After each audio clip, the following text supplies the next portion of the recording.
আপনারা দেখেছেন কালকে ম্যানিফেস্টোয় কি বলেছে? আমি যেটা আগে বলি পরে সেটা অনেকে বোঝে। যখন আমি আগে বলি অনেকে আমাকে ভুল বোঝে, ভাবে আমি ঠিক বললাম কি না। বলেছিলাম মাছের মাথাটা হচ্ছে ক্যাপ, আর লেজাটা হচ্ছে এনআরসি, আর মধ্যেখানে পেটিটা হচ্ছে ইউনিফর্ম সিভিল কোড। কালকে ম্যানিফেস্টোয় রেখেছে কি রাখেনি? মনে রাখবেন, দেশ তো বেঁচে দিচ্ছে।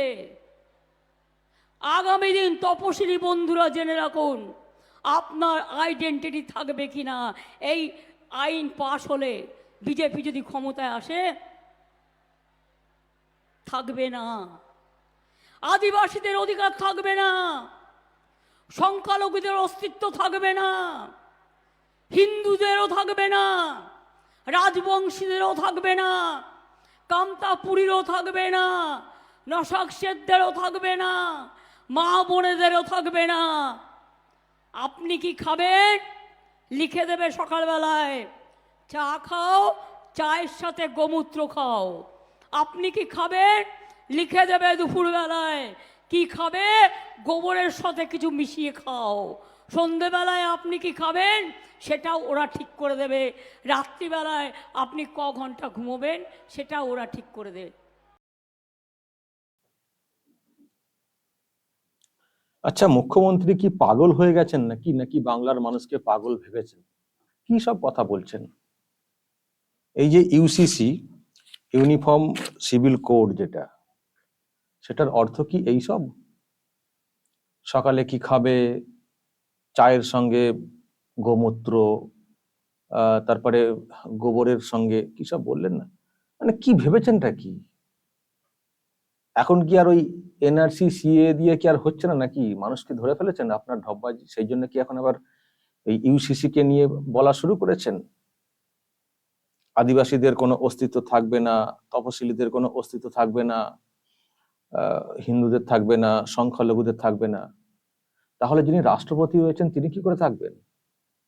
এই যে সব আইন টাইন হচ্ছে, এগুলো চালাতে গেলে রাষ্ট্রপতির তো সই লাগবে, তাহলে রাষ্ট্রপতির তো সম্মতি লাগবে এইসবের বিভিন্ন ক্ষেত্রে। তাহলে তিনি বা কি করে সম্মতি দেবেন? আর তাহলে তাঁরই বা কি অবস্থা হবে?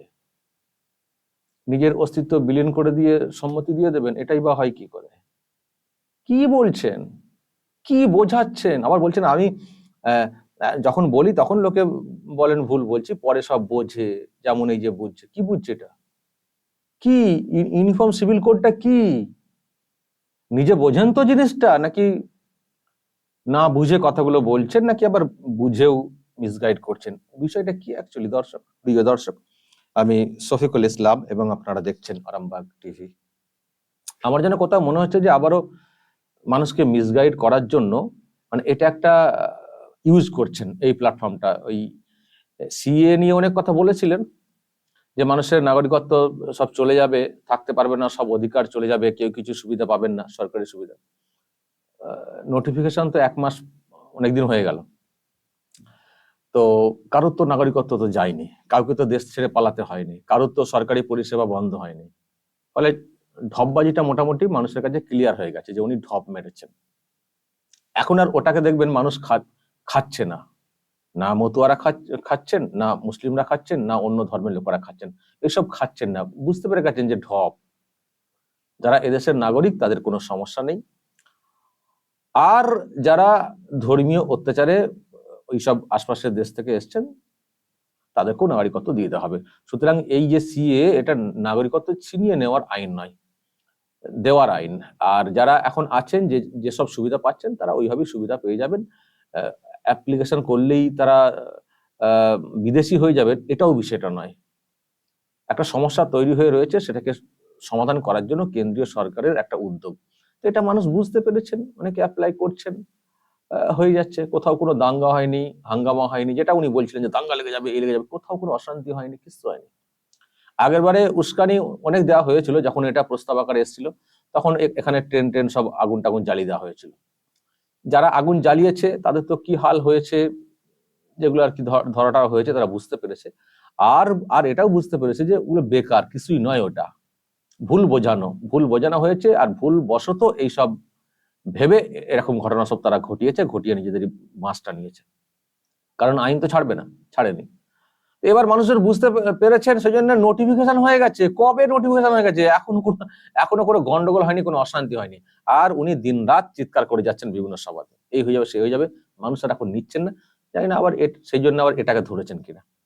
হ্যাঁ, ম্যানিফেস্টোতে বলা হয়েছে, বিজেপি যে ম্যানিফেস্টো, সেখানে বলা হয়েছে যে এই যে ইউনিফর্ম সিভিল কোড, ইউসিসি, অভিন্ন দেওয়ানি বিধি, যেটা এটা দেখা হবে, এটা বলা হয়েছে ম্যানিফেস্টোতে।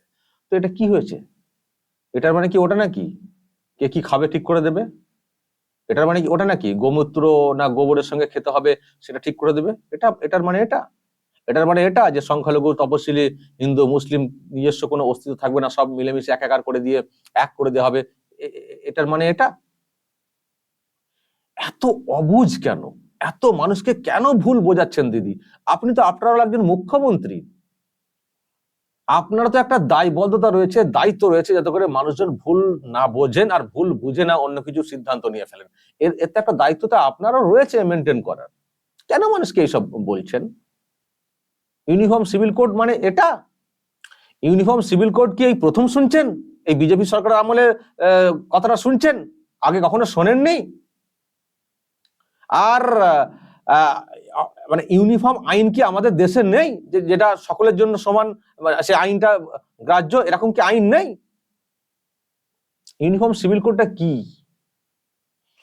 যে আমাদের দেশে বিভিন্ন সম্প্রদায়, বিভিন্ন গোষ্ঠী বসবাস করে, তাদের সব মানে দেওয়ানির ক্ষেত্রে, যেমন ধরুন বিবাহ বিচ্ছেদ, সম্পত্তির অধিকার, দত্তক নেওয়া, বিভিন্ন গোষ্ঠীর সম্প্রদায়ের আলাদা আলাদা নিয়ম রয়েছে। যেমন দেখবেন মানে ডিভোর্স আছে না, ডিভোর্স মুসলিমদের 3 তালাক ছিল না, 3 তালাক ছিল, সেটা তো জানেন কি হয়েছে না হয়েছে। আবার অন্য ধর্মেরও দেখবেন হয়তো এরকম কিছু রয়েছে। মানে অধিকারের জায়গাটাতে দেখবেন বিভিন্ন গোষ্ঠী, বিভিন্ন ধর্মের আলাদা আলাদা নিয়ম রয়েছে। আর এত কিছু নিয়ম মেনটেন করা একটা সরকারের পক্ষেও সম্ভব নয়, এবং সেক্ষেত্রে অনেক সব প্রশ্ন তৈরি হয়। আর কিছু কিছু বিষয় আপাত দৃষ্টিতে দেখলে ঠিক ভালো ধরা পড়ে আর কি। তো ইউনিফর্ম সিভিল কোড যেটা বলা হচ্ছে, এটা হচ্ছে যে সরকার একটা মেনটেন করবে, সে যে সম্প্রদায়েরই লোক হন না কেন, সবার ক্ষেত্রে একটা রেকর্ড মেনটেন করবে সবার, যেটাকে মানে সরকারি মানে সরকারি রেকর্ডে আপনি যদি আপনার রীতি মেনে করতে পারেন, কিন্তু সরকার একটাই রেকর্ড মেনটেন করবে যে ডিভোর্সের এই নিয়ম, তারপরে তোমার সম্পত্তির অধিকার, ছেলে মেয়ের কার কি সম্পত্তির অধিকার, এইভাবে, মানে এই সব ব্যাপার, দত্তক নেওয়ার ক্ষেত্রে এই নিয়ম। তো এটা একটা সরকারি একটা ইউনিফর্ম একটা রেকর্ড মেনটেন। এই নয় যে আপনার ধর্মের আপনি আপনার ধর্মে থাকতে পারবেন না, আপনার ধর্মীয় অধিকার থাকবে না। আচ্ছা, এখন কি কোনো ইউনিফর্ম সিভিল মানে নেই? এখন নেই, আইন নেই, কোনো আইন নেই, সবার জন্য সমান আইন নেই? জমি বাড়ি রেজিস্ট্রি করতে গেলে কি এখন সবার জন্য সমান আইন ব্যবহার করা হয় না? যখন জমি বাড়ি রেজিস্ট্রি করতে যায়, সবার জন্য সমান আইন ব্যবহার করা হয় না? প্রচুর দেখবেন, সে যে ধর্মের যে গোষ্ঠীর লোকটা হোক না কেন, দেখবেন আইন এরকম দেওয়ানি ক্ষেত্রে দেবেন, অনেক ক্ষেত্রেই আইন দেবেন সবার জন্য সমান, সেই মতোই কিন্তু রেজিস্ট্রি হয়, নথিভুক্ত হয়, রেকর্ড হয়। আছে তো, প্রথম শুনছেন নাকি ইউনিফর্ম সিভিল কোড? এরকম অনেক আইন রয়েছে যেগুলো সমস্ত বর্ণ গোষ্ঠীর জন্য একভাবে মেনটেন করা হয়। আবার কিছু কিছু ক্ষেত্রে সম্প্রদায় ভিত্তিক ব্যাপার রয়েছে। এই দেখবেন, যখন আমরা যখন ছোট ছিলাম, তখন বিয়ে হতো আমাদের মুসলিম সম্প্রদায়ের, তখন ওই মৌলভী সাহেব এসে বিয়ে পড়িয়ে দিলেন। মানে মজলিসে, মানে যেখানে মানে ছেলে বিয়ে করতে যায় মেয়ের পরিবারের কাছে, তো বাইরে বসানো হয় একটি জায়গা, সেখানে মৌলভী সাহেব যিনি আছেন, তিনি প্রথমে চলে যান মেয়ের বাড়িতে, মেয়ের হুকুমটা মানে মেয়ের মতটা নিয়ে আসেন। প্রথমে মেয়েকে অ্যাপ্রোচ করা হয় যে অমুকজন, অমুক ছেলে, অমুক জায়গা থেকে এখানে এসছেন, আপনাকে শাদী করার জন্য আপনি কি রাজি আছেন? ফার্স্ট জিজ্ঞাসা করা হয় মেয়েকে, মেয়ে বলবেন কবুল, হ্যাঁ, তারপর আবার এখানে এটা হবে। তো সুতরাং এইভাবে মানে প্রসেস একটা মেনটেন করা হয়। কিন্তু তখন কিন্তু আমরা ছোটবেলায় যখন ছিলাম তখন কিন্তু কোনো সই টই হতো না, সই স্বাক্ষর হতো না। কিন্তু এখন হচ্ছে, এখন কাবিলনামা বলে একটা হচ্ছে, ইসলামী শরিয়ত সিস্টেমে একটা কাবিলনামা হচ্ছে, একটা রেজিস্ট্রি এরকম টাইপের হয়। আবার অনেকে অনেক ম্যারেজ অ্যাক্টেও বিয়ে করেন।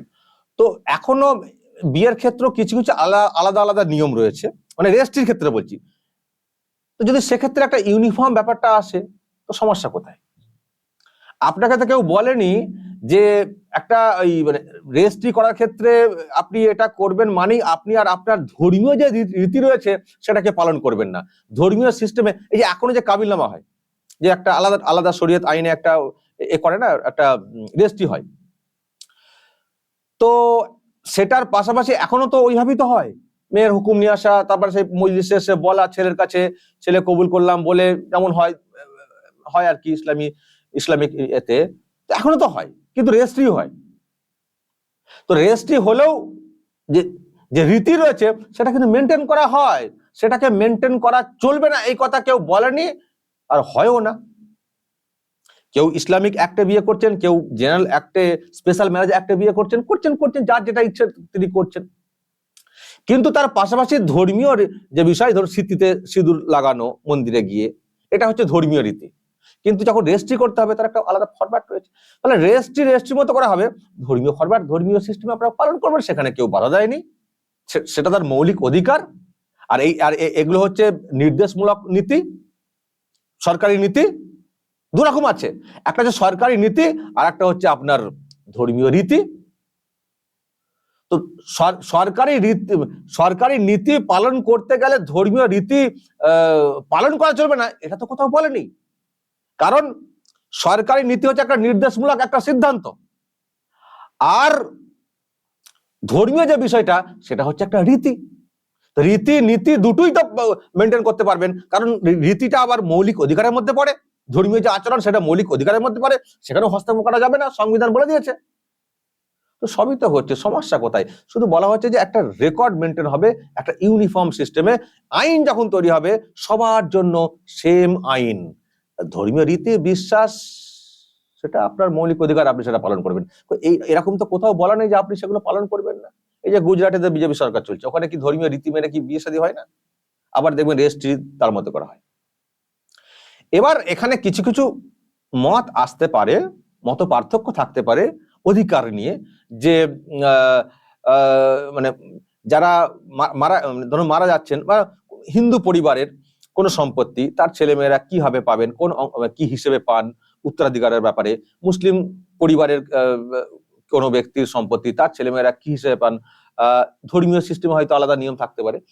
সেক্ষেত্রে হয়তো কেউ বলবেন যে আমরা এইভাবেই চলবো, কিন্তু ওরকম বললে তো হয় না। আমাদের দেশ তো আর ওই কোন একটা পার্টিকুলার ধর্মের অনুশাসনে তো দেশ চলছে না। দেশে তো একটা নির্দিষ্ট আইন কানুন রয়েছে এবং সেটা তো আমরা মেনেও চলছি। এই যে আমি মুসলিম, আমাদের এখানে কি ইসলামিক শরিয়তে আইন চলছে? কি একটা তো ইউনিফর্ম এখানে তো আইন চলছে, সেটা তো আমরা মেনে চলছি। দেশের আইন মেনে আমরা তো মেনে চলছি। তো বাংলাদেশে, পাকিস্তানে হয়তো মুসলমানরা অন্য শরিয়তি আইন মেনে চলতে পারেন, কিন্তু আমরা তো এখানে সেটা মানছি না, মানতে হচ্ছে না, আমাদের দেশের আইনকে মেনে চলছি। তো আমরা তো অলরেডি তো ইউনিফর্ম আইন তো মানছি। এখন যদি আরো কিছু কিছু ক্ষেত্রে সম্পত্তির অধিকার, এইসব ব্যাপার স্যাপারগুলোতে যদি একটা ইউনিফর্ম সিস্টেম আসে তো সমস্যা কোথায়? তবে হ্যাঁ, যদি প্রশ্ন থাকে প্রশ্ন তুলতে পারেন যে এটা এই করা উচিত, ওইটা ওই করা উচিত, এটা বলতে পারেন। কিন্তু ওই সবগুলো কেন বলছেন? ওইসব গুলিয়ে কেন দিচ্ছেন? যদি অধিকারের জায়গাতে আপনার কোনো নির্দিষ্ট করে প্রশ্ন থাকে বলুন, সেখান থেকে কি করে করা যায় না করা যায় মতামত আসতে পারে। কিন্তু আপনি এইসব ভয়গুলো কেন দেখাচ্ছেন যে তপশিলীদের কোনো অস্তিত্ব থাকবে না, আদিবাসীদের কোনো অস্তিত্ব থাকবে না? এসব কি কথা বলছেন? ভুলভাল কথা। হিন্দু থাকবে না, মুসলিম থাকবে না, এগুলো কোনো বাস্তবসম্মত কথা হলো দর্শক? কোনো বাস্তব ভিত্তি রয়েছে এসব কথার? ভুলভাল কথা বলছেন, যেন এখানে ইউনিফর্ম আইন কিছু নেই, যেন প্রথম শুনছেন। তারপরে ইউনিফর্ম সিভিল কোড আইন মানে সব ধর্মকে সব ভেঙে দেওয়া হবে, একটাই ধর্ম করে দেওয়া হবে। তারপরে কি বলছেন এটা সবথেকে খুব হাস্যকর লাগলো, গোমূত্রের সঙ্গে কি খাবে বলে দিবে, গোবরের সঙ্গে কি খাবে বলে দিবে। ছ্যাবলামি হচ্ছে নাকি এসব কথাগুলো বলে? দর্শক নিজেরা শুনবেন, নেটে এখন প্রচুর জায়গা রয়েছে পড়াশোনা করার। এই যে ইউনিফর্ম সিভিল কোড অ্যাকচুয়ালি কি, একটু নেটে পড়াশোনা করবেন। আপনার বাংলাতে লিখবেন, দেখবেন পেয়ে যাবেন। ইউনিফর্ম অভিন্ন দেওয়ানি বিধি কি, নেটে সার্চ পারবেন, পেয়ে যাবেন। অনেক কিছু পাবেন, তখনই জানতে পারবেন অনেক কবে থেকে এই কনসেপ্ট আনা হচ্ছিল, কত সাল আগে থেকে, তখন এই মোদী সরকার কোথায়, তার অনেক আগে থেকে সেসব নিয়ে তর্ক বিতর্ক তৈরি হয়েছে।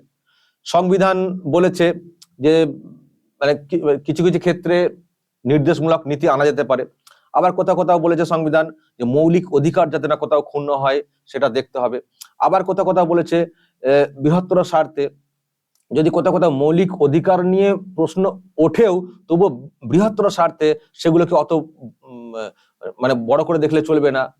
মানে এইসব নিয়ে সংবিধানের মধ্যেও একটু এদিক ওদিক আছে, সেই জন্য এত প্রশ্ন তৈরি হচ্ছে। কিন্তু একটা সলিউশন বের করতে হবে এবং সেটাকে আইন অ্যাক্ট করতে হবে। আলটিমেট বৃহত্তর লক্ষ্যকে সামনে রেখে করতে হবে।